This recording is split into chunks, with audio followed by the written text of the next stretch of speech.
Hello everybody and welcome back to another Piano for Guitarists video. This time we are going to be moving our hands up a little bit into those black keys by looking at the B major scale, but we'll talk about why in a second. If you have been watching these videos and are enjoying them, please do check out some of the links in the description. You can join up to my Patreon page where you can get access to full practice routines for these piano exercises that we're working on. You have all of the guitar stuff, hundreds and hundreds of transcriptions. You can even get private lessons with me.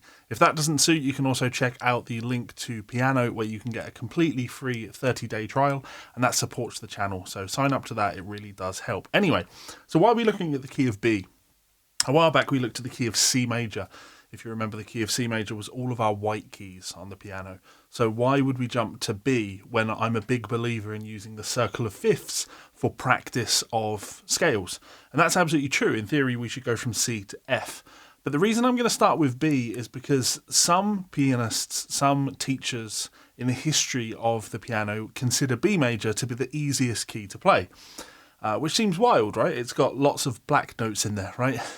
The reason we look at B and think of it as being the easiest is because Chopin, for example, said that this scale fits the shape of the hand the most naturally. If you look at the way our hand is formed, our thumb is much lower down than our fingers. So if I just place my fingers on the keys, you find that your fingers rest up on the black keys and your thumb is down on those white keys. That makes sense, right? Whereas when we play the key of C major, we actually have to compress our hand down and force all of the fingers onto those white keys. It actually, believe it or not, makes it harder to play because you end up having to stretch the hand more. B major, we're going to keep our hand nice and compact like this. C major, we have to stretch things out a little bit.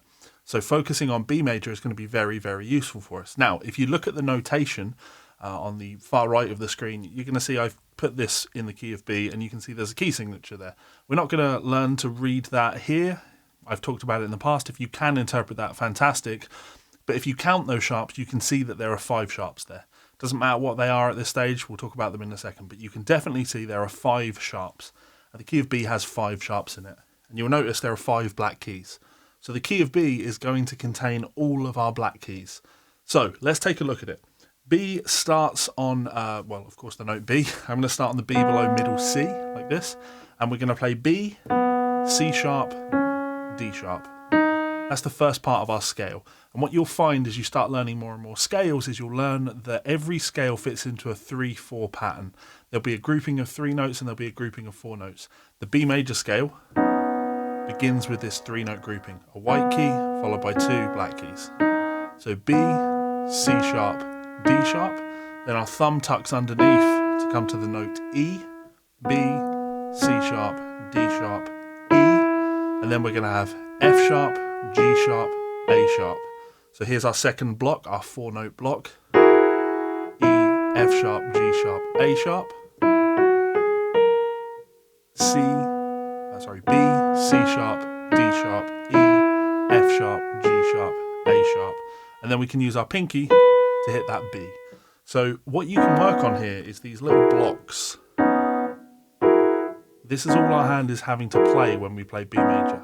This fits very naturally under the hands when compared to C major, where we have to play and compress this hand down like this. This is very comfortable, very natural on the hands. As I say, Chopin would teach the B major scale first. He would actually teach the C major scale last because it's the one that's the most taxing on the hand. So that's our scale. B, C sharp, D sharp, E, F sharp, G sharp, A sharp, B. And you want to spend some time with that until that's relatively automatic.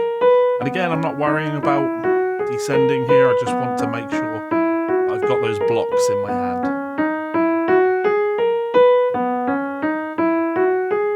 So that'd be your first exercise. Then you introduce your descend. So obviously nothing is going to change. Pinky, and then coming down 4 notes. Reaching over with the middle finger because we're going for a 3-note block.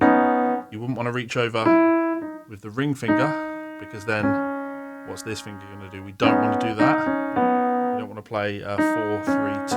These are the wrong fingering because it's 3, 2, 1.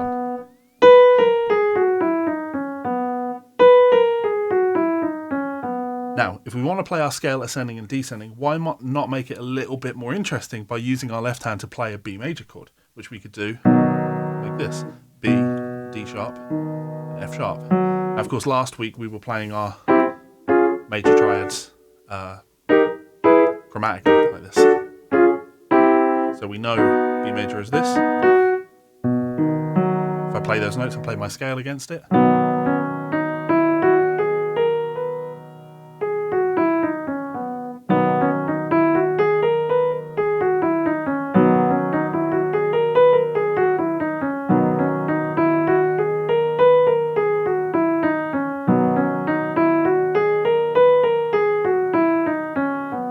now, if we do want to deal in playing this across multiple octaves, which of course is something you should practice, we're just not going to play this B with our pinky finger. Instead, after we've played our 4-note grouping, we're then going to move back to our 3-note grouping. So thumb is going to have to tuck underneath to reach our B again, and then we play the same thing. So 2 octaves.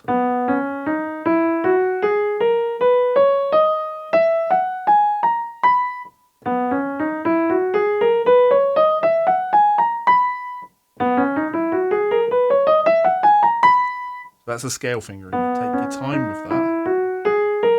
I'll come down, and then I'll put tuck under.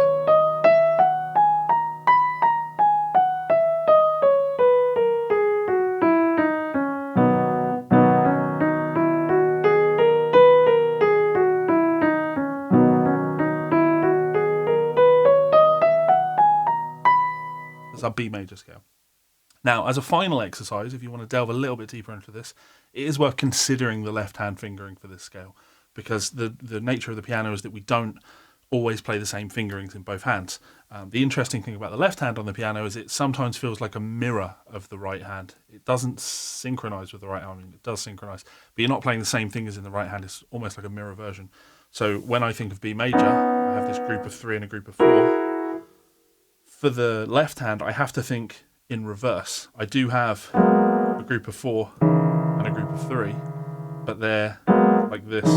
Now, the reason I draw this to your attention is we don't start this B major scale on our pinky finger. We actually start on our ring finger. The B major scale in the left hand doesn't use the pinky finger at all, because we play this first note B, and then our C sharp, D sharp, and E is our 3-note grouping. Then I'm going to have to reach over, black key, F sharp.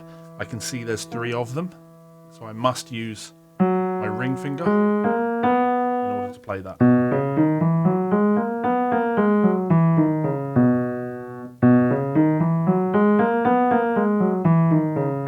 And it's just about taking your time with it, being very comfortable with the fingering, and just knowing that it doesn't start on that pinky finger. You will throw yourself off if you try and start it on the pinky finger. Because you might do something like this. If you can see the notes that you're supposed to play, you might start and play pinky, ring, middle, index, and then you go, oh no, how do I get to that F sharp? You have to make sure you use the right finger. Of course, do both hands together, but the subject for another day. So left hand fingering and right hand fingering. You could do the left-hand fingering across 2 octaves. Thumb has landed on the B. Then I need to go to my 3-note grouping. So 3-note grouping, 4-note grouping. So there's our B major scale. Like I say, the reason we're working on this is because I want you to not be scared of those black keys. I want you to get your hands up in here and start playing with those black keys. And the more you do that, the more, I mean, it's a little bit harder in the sense that obviously a black key is a little bit smaller than a white key. So you have to have that precision of the finger to actually play the black key and not slip off the side of it.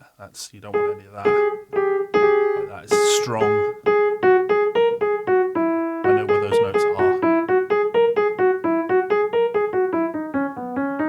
You hopefully would never see me go my finger slip off there, unless of course that was the intention. So That's our B major scale. Any questions about that, please sound off below. And if you do want to join me for a longer practice routine of this, where you can practice this scale with me, head on over to the link in the description and join us over on Patreon. Also check out my friends over at Piano to get yourself a completely free 30-day trial. And it does support the channel when you do that. So it's a big help and it's very much appreciated. So much love, and I will see you for another routine in a couple of weeks. Laters.